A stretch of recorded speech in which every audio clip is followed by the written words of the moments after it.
Menurut Rahayu tahun 2016, kegiatan pengelolaan arsip dalam organisasi dapat dilakukan dengan beberapa pilihan asas pengelolaan arsip sesuai dengan tipe organisasi yang bersangkutan.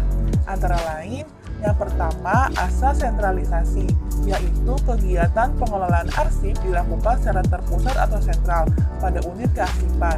Seluruh penyimpanan arsip dilakukan terpusat pada unit kearsipan. Asas ini disebut juga asas one door atau gate policy. Dengan kata lain bahwa dengan asas ini maka penerimaan dan pengiriman surat, penggolongan, pengendalian dilaksanakan sepenuhnya oleh unit kearsipan. Lalu surat masuk yang diterima langsung oleh unit pengelola harus disampaikan informasi terlebih dahulu ke unit kearsipan, sehingga surat masuk tersebut terregister di unit yang berwenang. Dan yang terakhir, penggunaan sarana pencatatan surat menjadi lebih efisien. Keuntungan asas sentralisasi antara lain yang pertama, adanya keseragaman sistem dan prosedur. Yang kedua, resiko arsip hilang menjadi kecil karena arsip dikelola oleh tenaga khusus atau profesional di bidangnya. Yang ketiga, penggunaan ruangan dan peralatan menjadi lebih efisien dan efektif karena pengelolaan arsip dilaksanakan secara terpusat atau sentral. Yang keempat, meminimalisasi adanya arsip ganda karena akan segera diketahui apakah arsip tersebut asli atau duplikasi. Yang kelima, kegiatan penyusutan arsip lebih mudah dan terprogram. Yang keenam, memudahkan pengawasan dalam pengelolaan arsip. Dari banyaknya keuntungan dari asas sentralisasi, ada beberapa kerugian dalam asas sentralisasi. Antara lain yang pertama, hanya efisien dan efektif untuk organisasi yang kecil saja.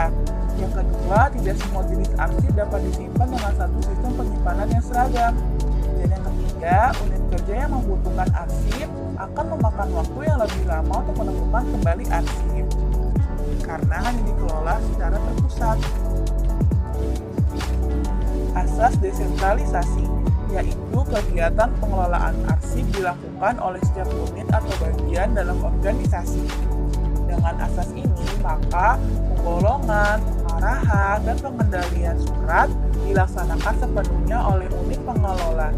Selanjutnya, fungsi dan wewenang unit kearsipan terbatas pada pengelolaan dan penyimpanan arsip inaktif, dan setiap unit pengelola mempunyai sarana pencatatan surat masing-masing.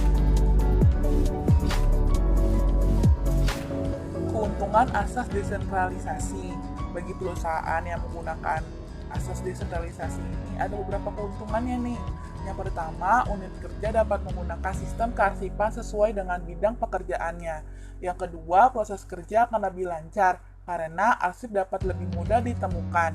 Yang ketiga, setiap karyawan akan lebih berkembang pengetahuannya tentang kearsipan karena di setiap unit terdapat bagian arsip. Kerugian asas desentralisasi. Ada beberapa kerugian jika menggunakan asas desentralisasi ini. Antara lain yang pertama, penyimpanan arsip tersebar di berbagai lokasi dan dapat menimbulkan duplikasi arsip yang disimpan. Yang kedua, kantor harus menyediakan peralatan dan perlengkapan arsip di setiap unit kerja, sehingga penghematan pemakaian peralatan dan perlengkapan sulit dijalankan.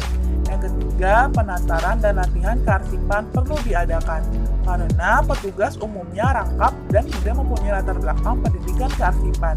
Dan yang keempat, kegiatan pemusnahan arsip harus dilakukan setiap unit kerja, dan ini merupakan pemborosan.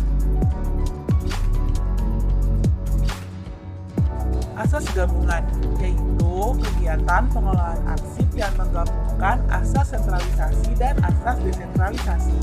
Pada asas ini, pengelolaan arsip aktif dilakukan oleh setiap bagian atau unit, sedangkan untuk pengelolaan arsip inaktif diserahkan kepada pusat sentral arsip atau unit kearsipan. Keuntungan asas gabungan antara lain yang pertama, adanya keseragaman prosedur dan tata kerja. Yang kedua, proses kerja menjadi lebih lancar karena arsip aktif berada di unit atau bagian masing-masing. Yang ketiga, efisiensi kerja di unit pengolah karena adanya pemisahan antara arsip aktif dengan arsip inaktif. Dan yang keempat, memudahkan pengawasan dan pembinaan.